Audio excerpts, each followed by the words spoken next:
आइए अब हम प्रश्नावली 7.2 के उदाहरण नंबर 9 को करते हैं। उदाहरण नंबर 9 भी काफ़ी इजी है। देखो इन्होंने क्या कहा है कि बिंदुओं 5, -6 और -1 और -4 को जोड़ने वाले रेखाखंड को y अक्ष किस अनुपात में विभाजित करता है। अर्थात हमें बताना है कि जो y अक्ष है यह इन दोनों बिंदुओं को किस अनुपात में विभाजित करता है। अर्थात हमें इस बार अनुपात ज्ञात करना है, साथ में ही इस प्रतिच्छेद बिंदु के निर्देशांक अर्थात y के निर्देशांक भी हमें ज्ञात करना है। क्योंकि सवाल इजी है, देखो क्या करना है हमें। सबसे पहले तो हम एक लाइन बना लेते हैं जिसमें हम मान लेते हैं कि ये A बिंदु है और ये B बिंदु है और यहीं पर कोई Y बिंदु है।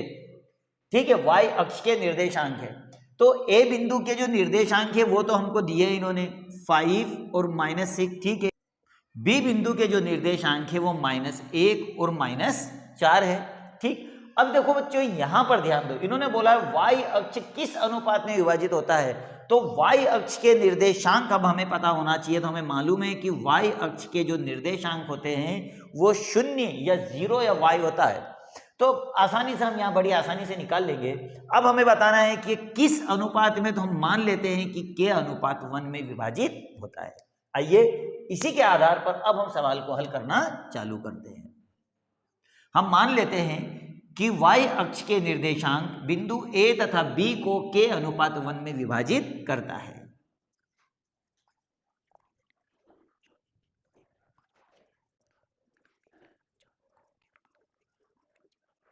तो ये मैंने मान लिया कि y अक्ष के जो निर्देशांक है बिंदु A तथा B को k अनुपात 1 में विभाजित करता है। तो अब यहां विभाजन सूत्र लगाएंगे हम, जिसमें कौन सूत्र लगाएंगे, विशेष परिस्थितियों का, जिसमें हमें रेशो ज्ञात करना होता है।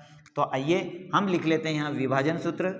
ये हमारे पास में विभाजन सूत्र है, लेकिन मुझे यहाँ पर y अक्ष के निर्देशांक निकालना है। y अक्ष की दूरी मेरे पास में है ही सही, तो मैं लिख लेता हूँ यहाँ पर y बराबर, चलो k का मान हमारे पास k है और x2 का मान कितना है, ये x1 है, y1 है, x2 है और y2 है।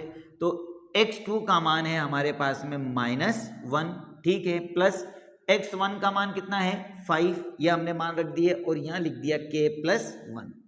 उसी तरह से k ऐसा का ऐसा ही आ जाएगा। y2 का मान है -4, ठीक, और प्लस y1 का मान है -6 और यहाँ आ गया k + 1। अब y अक्ष के निर्देशांक है हमारे पास में 0 और y बराबर, देखिए अब यहाँ इसका जब मल्टीप्लाई करेंगे तो ये आ गया -k + 5 अपॉन में k + 1। उसी तरह से इनका मल्टीप्लाई करेंगे तो 4k - 6 और अपॉन में k + 1। अब यहां से देखिए हमें k का मान कैसे निकालना है। तो k का मान निकालने के लिए हमें काम करते हैं, इन दोनों की कर देते हैं तुलना, क्योंकि हमें मालूम है x x के साथ तुलना और y y के साथ तुलना करेंगे तो मान आ जाएंगे। तो अभी हमारे पास चूंकि x का मान 0 है तो मैं इसके साथ तुलना करता हूं, तो ये आ जाएगा -k + 5 अपॉन में k + 1। जब हम इसका क्रॉस मल्टीप्लाई करेंगे तो ये पूरी संख्या शून्य में खत्म हो जाएगी, तो शून्य बराबर आ जाएगा -k और +5। अब -k का पक्षांतर इधर करेंगे तो ये आ गया k बराबर 5। तो मैं कह सकता हूं कि k का मान कितना आया 5। k का मान अगर 5 आया है तो अब मुझे यहाँ पर y अक्ष के निर्देशांक भी निकालना है। तो k का मान मैं कहाँ रख देता हूँ, समीकरण दोनों में से कहीं पे रख दीजिए तो हमारा y का मान आ जाएगा, ठीक है ना। तो ये तो हमारा रेशो आ गया। रेशो क्या आ गया हमारा, k की जगह 5 रखता हूँ तो y के जो अक्ष के जो अनुपात है वो आ जाएगा हमारा 5:1। तो मैं लिख लेता हूँ वहां यहाँ पर कि y बिंदुओं A तथा B को किस रेशो में डिवाइड करेगा, 5:1 में, 5:1 में विभाजित करता है। लेकिन ये हमारा भी एक ही आंसर आया है। अब मुझे क्या निकालना है यहाँ पर, इस प्रतिच्छेद बिंदु के निर्देशांक भी ज्ञात करना है। चूंकि मैं k का मान निकाल चुका हूं, अब k का मान मैं कहां रख दूंगा, इसको मैं रख देता हूं इस जगह पर। तो अब y की जब तुलना करेंगे तो हमारे y के मान आ जाएंगे। तो ये लिखा मैंने y बराबर क्या आ जाएगा, -4k -6 और अपॉन में आ जाएगा k + 1, ठीक है ना। अब जहां k आया है वहां पर मैं क्या लिख दूंगा 5।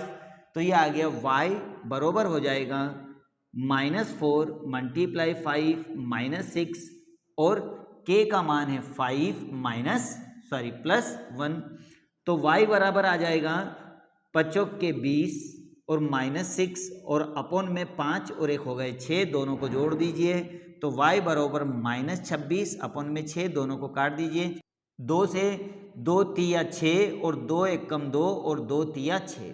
तो इस तरह से y का जो निर्देशांक है, y अक्ष के निर्देशांक, तो y अक्ष के निर्देशांक हमने क्या माने थे यहाँ पर, तो एक मान तो हमारा 0 है और दूसरा मान हमने क्या निकाल लिया -13 अपॉन में 3। तो ये हो गए y अक्ष के निर्देशांक। काफी इजी था, दोनों क्वेश्चनों के जवाब दे दिया हमने कि y बिंदु a तथा b को 5:1 में विभाजित करता है और y अक्ष के निर्देशांक 0 और -13 अपॉन 3 होगा। इजी था सवाल। आइए अब हम करते हैं उदाहरण नंबर 10 को। तो देखिए उदाहरण नंबर 10 तो बहुत ही इंपॉर्टेंट है और इतना ही इजी है। उदाहरण नंबर 10 इन्होंने क्या कहा है कि यदि बिंदु A 6:1, बिंदु B 8:2 और बिंदु C 9:4 और बिंदु D P और 3 एक समांतर चतुर्भुज के शीर्ष हो, तो पहले तो हमें ध्यान देना है कि समांतर चतुर्भुज के आमने सामने की भुजाएं बराबर होती है और प्लस इसके जो विकर्ण होते हैं ये मध्य बिंदु पर विभाजित होते हैं, अर्थात इसका जो मध्य बिंदु है ये सेम भागों में इसको डिवाइड करता है, अर्थात 1:1 में विभाजित करता है, ये हमें पता होना चाहिए। साथ में हमें P का मान भी ज्ञात करना है, अर्थात हमें P के निर्देशांक ज्ञात करना है। काफी इजी है, कुछ चीजें मैंने लिख दी है यहाँ पर नियम के आधार पर कि हम जानते हैं कि समांतर चतुर्भुज के विकर्ण परस्पर समद्विभाजित होते हैं, जैसे मैंने भी आपको यहाँ समझाया। तो इस तरह से मैं कह सकता हूं कि AC का मध्य बिंदु बराबर हो जाएगा BD का मध्य बिंदु, दोनों ही मध्य बिंदु बराबर होगा। तो मध्य बिंदु सूत्र हमने याद किया था, मैं आपको यहाँ लिखवा देता हूं एक बार और, मध्य बिंदु सूत्र जिसको हम विभाजन सूत्र भी कहते हैं। तो मध्य बिंदु सूत्र है हमारा x2 + x1 अपॉन में 2 और उसी तरह से y2 + y1 और अपॉन में 2। इस तरह से हमने दूरी सूत्र लिखा था। अब चूंकि यहाँ पर AC बराबर BD दोनों ही मध्य बिंदु सूत्र है, तो दोनों ही फार्मूले में जब यहाँ पे मैं पुट करता हूं तो देखो दोनों के मान ही मुझे इक्वल करने होंगे। तो ये हो गया x1 y1 और ये हो गया x2 और y2। तो पहले इन दोनों का मैं सूत्र लगा देता हूं AC का। तो x2 का मान कितना है हमारे पास 9, ये लिखा मैंने 9 प्लस x1 का मान कितना है 6 और अपॉन में आ गया 2, ठीक है। उसी तरह से y2 कितना है 4 प्लस y1 कितना है 1 और अपॉन में 2 और इसके इक्वल में अब चले जाते हैं हम BD के पास।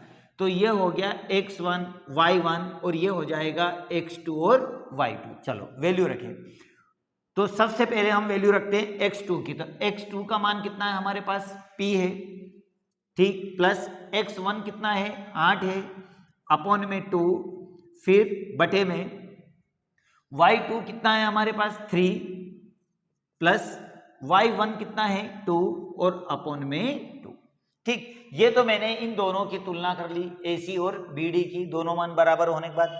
अब देखिए अगर आपको x का मान निकालना है तो x के साथ इसकी तुलना कर लीजिए, और अगर y का मान निकालना है तो y के साथ इसकी तुलना कर दीजिए। बड़ी आसानी से हमारा p का मान आ जाएगा। चूंकि हमें यहाँ p के ही निर्देशांक निकालना है तो y की तुलना करने की भी आवश्यकता नहीं है, हमें सिर्फ x की तुलना जब हम कर देंगे तो बड़ी आसानी से हमारा p का मान बाहर आ जाएगा। देखिए 9 और 6 हो गए 15 अपॉन में 2 बराबर, मैं x के साथ तुलना करता हूं तो p + 8 अपॉन में 2 से 2 दोनों कैंसिल हो गया।